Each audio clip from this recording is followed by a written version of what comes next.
जय हिंद साथियों, नमस्कार। आप सबों का स्वागत करता हूं इंडियन इकोनॉमिक्स के क्लास नंबर 3 में। साथियों, इसके पहले हम लोगों ने अर्थव्यवस्था का स्वरूप, अर्थशास्त्र का स्वरूप या अर्थव्यवस्था का स्वरूप पढ़ रखे थे और उसमें हम लोगों ने देखा था कि यह 3 प्रकार की होती थी। वह कितने प्रकार की थी? 3 प्रकार के। पूंजीवादी अर्थव्यवस्था, समाजवादी अर्थव्यवस्था जिसको साम्यवादी अर्थव्यवस्था भी कहा जाता था, और तीसरा नंबर था मिश्रित अर्थव्यवस्था। यह तीनों को हम लोग को आज एक-एक करके बारीकी से पढ़ना है। तो आइए प्रारंभ करते हैं। समाजवादी अर्थव्यवस्था, इसको कैपिटलिस्ट भी कहेंगे, कैपिल कैपिटलिस्ट इकोनॉमी भी कहेंगे इसे। इसे एडम स्मिथ के द्वारा, क्या चीज, इसे एडम स्मिथ का देन माना जाता है। पूंजीवादी अर्थव्यवस्था का देन किसका माना जाता है? तो एडम स्मिथ। पूंजीवादी अर्थव्यवस्था का जनक एडम स्मिथ को कहा जाता है। तो जनक, जो पूंजीवादी अर्थव्यवस्था है उसका जनक, मतलब फादर ऑफ कैपिटलिस्ट किसे कहेंगे? तो एडम स्मिथ को कहेंगे। पूंजीवादी अर्थव्यवस्था को रखो एवं निकालो, या तो फिर डालो एवं निकालो, या इसे लासे फेयर अर्थव्यवस्था भी कहा जाता है। इसे लासे फेयर भी अर्थव्यवस्था भी कहा जाता है। नेक्स्ट देखें तो पूंजीवादी अर्थव्यवस्था में जो सभी आर्थिक क्रियाकलाप, जितने भी क्रियाकलाप होती है, जैसे उत्पादन, वितरण, विनिमय, वित्तपोषण या उप उपयोग, सभी पर पूंजीपति का अधिकार होता है। जो पूंजीपति वर्ग होता है उसी का अधिकार होता है। हम लोग अब देखते हैं कि जो पूंजीवादी अर्थव्यवस्था की कुछ प्रमुख जो विशेषता है, इसके बारे में हम लोग जानते हैं। जैसे क्या है कि इसमें निजी संपत्ति का उपस्थिति होता है। निजी संपत्ति का कहने का मतलब क्या है कि पूंजीवादी अर्थव्यवस्था में जितने भी आर्थिक प्रणाली या निजी स्वामित्व के जो उत्तराधिकारी होता है उसी के द्वारा कानून लागू होता है। मतलब जितने भी इसमें आर्थिक क्रियाएं होता है उसमें जो कानून लागू करने वाला होता है, उसका जो उत्तराधिकारी होता है वो निजी स्वामित्व होता है। इसमें जो आर्थिक संरचना की बात करें तो पूंजीवादी अर्थव्यवस्था में आर्थिक संरचना पर निजी स्वामित्व या तो पूंजीपति वर्ग का अधिकार होता है। और इसमें जो वस्तुओं का जो विनिमय होता है या तो वस्तुओं का जो वितरण होता है, साथ ही साथ काम करने की जो आजादी या चयन करने की जो आजादी होता है, या तो फिर बचत करने की जो आजादी होता है, वो सब सब पूंजीपति वर्ग के अधिकार में होता है। इसमें सरकारी हस्तक्षेप से पूर्णतः मुक्त होता है। मतलब इसमें सरकार का कोई हस्तक्षेप नहीं होता है। इसलिए इस अर्थव्यवस्था को अहस्तक्षेप अर्थव्यवस्था भी कहा जाता है। कहने का मतलब है कि इसमें किसी तरह का कोई कानून लागू करे, जो पूंजीपति वर्ग के जो लोग होते हैं, इसमें सरकार का कोई हस्तक्षेप नहीं होता है, इसलिए इसे अहस्तक्षेप अर्थव्यवस्था भी कहा जाता है। आर्थिक नियोजन का अभाव होना, जैसे इस पूंजीवादी अर्थव्यवस्था में जो अर्थव्यवस्था है, इस सभी आर्थिक क्रियाकलाप पर व्यापारी या तो पूंजीपति का अधिकार होने के कारण जो आर्थिक नियोजन की जो प्रक्रिया है उस सरकार द्वारा जारी नहीं किया जाता है। मतलब कहने का साफ है कि जितने भी पूंजीवादी अर्थव्यवस्था में जितने भी डिसीजन या जितने भी निर्णय लिए जाते हैं, वह सब पूंजीपति वर्ग के या तो उसके जो उत्तराधिकारी उसका उत्तराधिकारी या जो व्यापारी है उसके द्वारा लिया जाता है। इसमें प्रतियोगिता होना बहुत जरूरी है। मतलब इसमें कंपटीशन, जो पूंजीवादी अर्थव्यवस्था है, इसमें प्रतियोगिता होना बहुत जरूरी है। और जो प्रतियोगिता होता भी है कि पूंजीवादी अर्थव्यवस्था में जैसे बाजार में वस्तुओं की मांग एवं पूर्ति बनाए रखने के लिए प्रतियोगिता होना अनिवार्य माना गया है। इसमें जो कीमत का जो नियंत्रण होता है, जो पूंजीवादी अर्थव्यवस्था में, इसमें जो पूंजी का जो निर्धारण होता है वो पूंजीपति के द्वारा किया जाता है। किसके द्वारा? पूंजीपति। मतलब कोई भी किसी भी प्रकार की अगर कीमत का निर्धारण करना हो तो वो पूंजीपति वर्ग के लोग ही करेंगे, जिसका मुख्य उद्देश्य क्या होता है कि वो अधिक से अधिक लाभ कमा सके, अधिक से अधिक लाभ कमा सके। सभी जितने भी विकसित देश हैं, जितने भी आप विकसित देश उठा लो, सभी जगह सभी देशों में लगभग जितने भी विकसित देश हैं, सभी देशों की बात करें तो यहाँ पूंजीवादी अर्थव्यवस्था अधिक प्रचलन है। जितने भी विकसित देश हैं उन सभी देशों में पूंजीवादी अर्थव्यवस्था अधिक प्रचलन है। सेकेंड नंबर में है कि समाजवादी या साम्यवादी अर्थव्यवस्था। समाजवादी अर्थव्यवस्था का जो प्रयोग है वो रोबर्ट ओवेन के द्वारा किया था। रोबोट रोबोट रोबोट ओवेन के द्वारा किया गया था। और रॉबर्ट ओवेन को क्या चीज रॉबर्ट ओवेन को आदर्शवादी समाज का संस्थापक भी माना जाता है। रॉबर्ट ओवेन को आदर्शवादी समाजवाद का संस्थापक भी माना जाता है। कुछ नोट में कुछ इंपॉर्टेंट पॉइंट है यहाँ। लेनिन, उसी तरह लेनिन है, वह क्रांतिकारी समाजवाद का संस्थापक माना जाता है। तो क्वेश्चन आपको पूछा जा सकता है कि लेनिन को किस समाज का संस्थापक माना जाता है? तो क्रांतिकारी। सेंट साइमन को फ्रांसीसी समाज का संस्थापक माना जाता है। फ्रांसीसी समाज का संस्थापक कौन है? तो सेंट साइमन।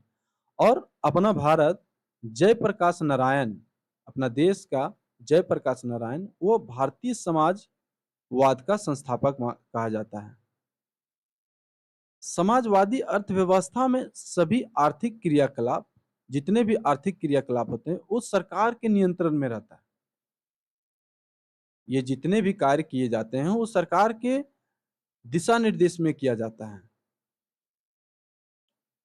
इस अर्थव्यवस्था में आर्थिक नियोजन की प्रणाली अपनाई जाती है। किसकी? आर्थिक प्रणाली अपनाई जाती है। अतः इसे समाजवादी अर्थव्यवस्था को नियोजित अर्थव्यवस्था, जिसको प्लान इकोनॉमिक्स भी कहा जाता है। इसे क्या? प्लान इकोनॉमिक्स माने नियोजित अर्थव्यवस्था भी कहा जाता है। अर्थशास्त्री पिगू, कौन? अर्थशास्त्री पिगू के अनुसार बिना आर्थिक नियोजन का समाजवादी अर्थव्यवस्था का परिकल्पना भी नहीं किया जा सकता है। इसका क्या मतलब है कि बिना आर्थिक नियोजन का जो समाजवादी अर्थव्यवस्था है उसका परिकल्पना नहीं किया जा सकता है। समाजवादी अर्थव्यवस्था की अगर हम प्रमुख विशेषता के बारे में देखें तो क्या है? ये सामाजिक स्वामित्व होना, जैसे सरकार की संपत्ति पर सभी का समान अधिकार होना, वो किसी भी वर्ग का लोग हो या किसी भी जाति, इसमें सरकार की संपत्ति पर सभी को एक समान अधिकार होता है। समाजवादी अर्थव्यवस्था में जो उत्पादन के जो विभिन्न संसाधन पर जो समाज के जो जितने भी विभिन्न उत्पादन होते हैं और उसके जो संसाधन हैं, उस समाज के सभी वर्गों को समान अधिकार मिलता है। और इस अर्थव्यवस्था में व्यक्तिगत लाभ का स्थान नहीं दिया गया। मतलब किसी एक पर्सन को, किसी विशेष व्यक्ति को इसमें लाभ का स्थान नहीं देकर पूरे समाज को, पूरे सामूहिक लाभ का स्थान दिया गया है। मतलब जिसमें पूरे समाज का कल्याण हो, ऐसे व्यवस्था का इसमें व्यवस्था किया गया है। इसमें आर्थिक स्वतंत्रता का अभाव होता है। जैसे सामाजिक अर्थव्यवस्था में सभी आर्थिक जितने भी आर्थिक क्रियाकलाप है उस सरकार के नियंत्रण में होने के कारण आर्थिक आजादी नहीं पाई जाती है। आर्थिक आजादी नहीं पाई जाती है।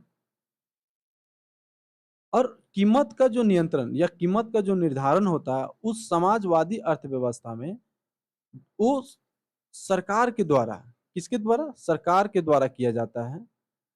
इसमें अगर प्रतियोगिता की बात करें तो इसमें प्रतियोगिता उपस्थित नहीं होता है। समाजवादी अर्थव्यवस्था में सरकार के द्वारा आर्थिक नियोजन की प्रक्रिया अपनाया जाता है और इसमें किसी भी प्रकार, क्या चीज?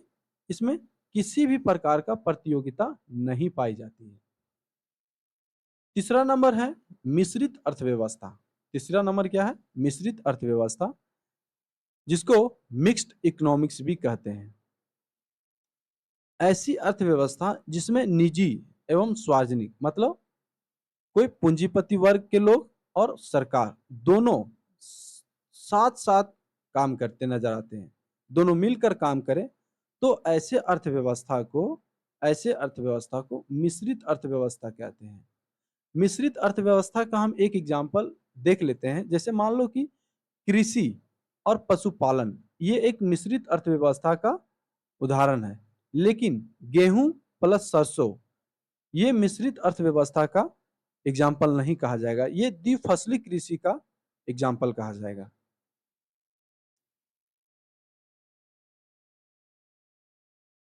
द्विफसली कृषि का जो सर्वप्रथम प्रमाण मिलता है वो सिंधु घाटी की सभ्यता, जो सिंधु घाटी की सभ्यता है स्थल कालीबंगा। कहाँ? कालीबंगा है। कालीबंगा कहाँ है? तो ये राजस्थान में है। कहाँ है? राजस्थान में। यह घग्गर नदी के किनारे मिला है। द्विफसली द्विफसली कृषि का जो सर्वप्रथम प्रमाण मिला है वो सिंधु घाटी सभ्यता के स्थान कालीबंगा में, जो राजस्थान में है, वो घग्गर नदी के किनारे मिला है। मिश्रित अर्थव्यवस्था का जनक जॉन मेनाई किन्स को कहते हैं। मिश्रित अर्थव्यवस्था को जो जनक है वो जॉन मेनाई किन्स को कहते हैं। यदि हम मिश्रित अर्थव्यवस्था की अगर विशेषता जाने, प्रमुख विशेषता, तो इसमें निजी और सह सामाजिक, मतलब निजी क्षेत्र और सरकार दोनों का स्वामित्व होता है, दोनों का भाग होता है। और कीमत का नियंत्रण निजी एवं सरकार या समाज दोनों के द्वारा किया जाता है। आर्थिक स्वतंत्रता की बात करें तो मिश्रित अर्थव्यवस्था आर्थिक स्वतंत्रता सरकार के नियंत्रण में होता है, जिसके लिए सरकार समय समय पर आर्थिक नीति का घोषणा भी करती है। सीमित प्रतियोगिता का उपस्थिति होती है। पूरे विश्व में सर्वप्रथम अगर कहा जाए मिश्रित अर्थव्यवस्था को तो फ्रांस में, क्या चीज? फ्रांस में मिश्रित अर्थव्यवस्था अपनाया गया था। पूरे विश्व में सर्वप्रथम मिश्रित अर्थव्यवस्था को कहाँ अपनाया गया था? तो ये फ्रांस में अपनाया गया था। भारतीय अर्थव्यवस्था कैसा अर्थव्यवस्था है? तो यह एक मिश्रित अर्थव्यवस्था है। भारतीय अर्थव्यवस्था एक मिश्रित अर्थव्यवस्था है जिसे स्वतंत्रता प्राप्ति के पश्चात, माने जब स्वतंत्र हो गए भारत, उसके पश्चात जो पहली नीति, प्रथम नीति थी, उसमें यह घोषणा किया गया था। घोषणा कब? 6/4/1948, 6 अप्रैल 6 अप्रैल 1948 को स्वतंत्र भारत के उद्योग मंत्री डॉक्टर श्यामा प्रसाद मुखर्जी के द्वारा किया गया था। और स्वतंत्रता प्राप्ति के पश्चात दूसरी उद्योग नीति आई थी। दूसरी उद्योग नीति 30/6/1956, 30/6/1956 को उस समय जवाहरलाल नेहरू के द्वारा प्रस्तुत किया गया था। जवाहरलाल नेहरू उसमें प्राइम मिनिस्टर थे, जिसमें समाजवादी प्रकार के समाज के स्थान पर काफी बल दिया गया। प्रधानमंत्री पीवी नरसिम्हा राव, मतलब prime minister PV Narasimha Rao के काल में 1991 में, कब? 1991 में नई आर्थिक नीति की घोषणा किया गया था, जिसमें एलपीजी पॉलिसी लाया गया था। लिबरलाइजेशन,